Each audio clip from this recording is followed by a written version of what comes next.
Pope Francis, the first Latin American to lead the Roman Catholic Church, has passed away at the age of 88. His death has sparked an outpouring of grief among Catholics worldwide, from South Sudan to Argentina, Poland, the Philippines, and beyond. The Vatican announced that the pontiff died at 7:35 local time on Monday. His death following a long illness and the timing of his passing landing on Easter leaves behind a poignant and lingering question. Did he somehow will himself to hold on for one final Easter? And if such a thing is even possible, how? I'm not religious, but this whole thing has got me really thinking about death, timing, and personal willpower. I'm feeling introspective today. These are the Pope's final days.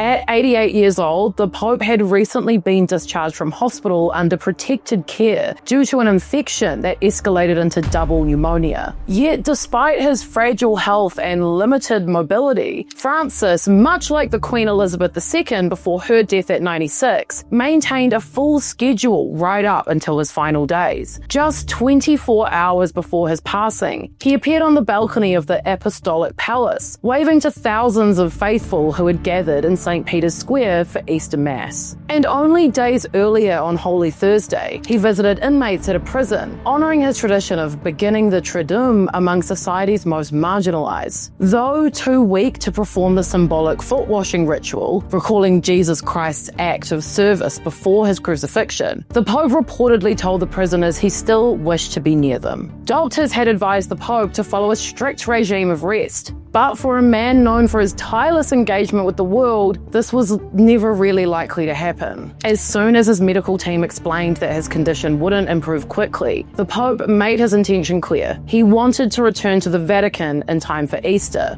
For a lot of people, Easter is a really big deal, and it holds deeper significance than even Christmas. It marks the resurrection of Christ, 3 days after the crucifixion. Before his discharge on the 23rd of March, Francis had already made a brief appearance from the hospital window, waving to well-wishers who had gathered below. He soon returned to his quarters at the Casa Santa Marta, the Vatican guest house he'd chosen as home over the grand papal apartments. The Pope's living quarters were a stark contrast to the lavish Vatican apartments traditionally reserved for popes. Francis had declined these accommodations at the very start of his time as Pope, expressing a desire to live among people. His doctors, noting that oxygen therapy was all he required, agreed that recovering in the Vatican, away from the potential risks of hospital infections, was the best course. Easter was just 3 weeks away, and as the holy day approached, Francis's calendar quickly stacked up. He welcomed King Charles and Queen Camilla, and just 4 days later on the 13th of April, he appeared before a crowd of 20,000 in St. Peter's Square for Palm Sunday, going against his doctor's advice to rest. A journalist asked him how he planned to experience Easter this year. "Whichever way I can," he replied.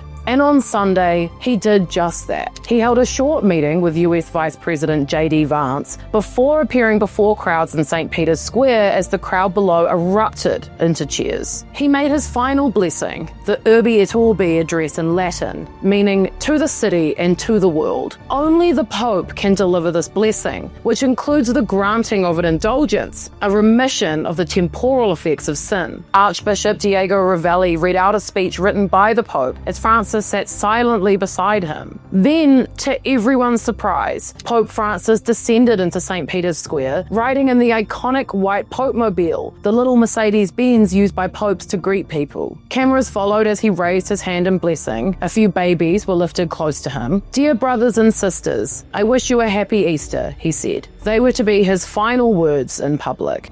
Pope Francis died early on Monday in his beloved Casa Santa Marta, a residence of 100-odd simple rooms, run by nuns and open to pilgrims and visitors. A little over 2 hours later, the news was made public. The Vatican said on Monday evening he had died of a stroke and irreversible heart failure. To some, it may have seemed like stubbornness. To others, divine timing. But for Pope Francis, it was likely neither. It was duty, a final act of witness to the message he had carried from his first day as Pope, that those on the margins matter most, and love for the stranger is the true measure of faith. Even his last diplomatic meeting carried a quiet defiance. On Easter Sunday, he met briefly with J.D. Vance, who was a Catholic convert. The exchange was cordial, but just hours later, in his Easter address, Pope Francis offered an unmistakable critique of anti-immigrant sentiment. He wrote, "How much contempt is stirred up towards migrants. Yet, we are all brothers and sisters." His words were clear. He named the wars in Ukraine, Congo, Gaza, Myanmar, and Yemen. He called for ceasefires, denounced rising anti-Semitism, and warned against growing indifference to suffering. It seems he was determined to make it to Easter, which does make me ponder, can a person really will their way into making it a little longer? Like, it's hard to deny the sort of divine timing of this. I'm just feeling quite introspective today, okay? Social media is full of stories that make it seem like people can hold on to life for a special moment. And it turns out, according to doctors and medical experts, that might actually be true, though we don't fully understand how. Doctors who work in hospice often see patients holding on until something meaningful happens, like a family member arriving or a special event. Some comments online have been more critical of the timing, claiming that his medical team kept him alive for Easter despite his obvious suffering, while others are simply happy they got to say a final goodbye to their Pope at Easter.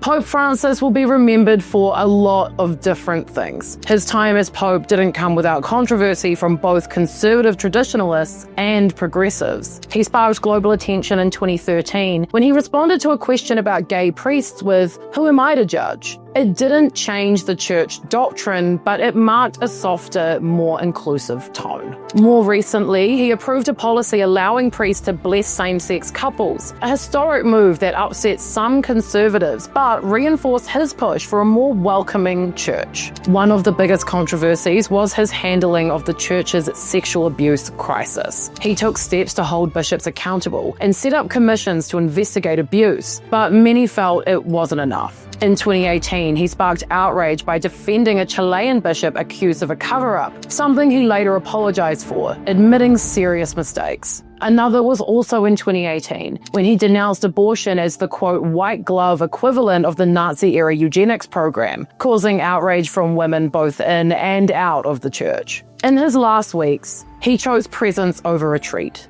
duty over comfort. Whether by divine will or human determination, he made it to Easter. His final message delivered not just in words, but in actions. Thank you so much for watching. If you like this video, make sure you subscribe. We do 5 videos a week on everything happening all around the world in the news and on the internet. See you tomorrow.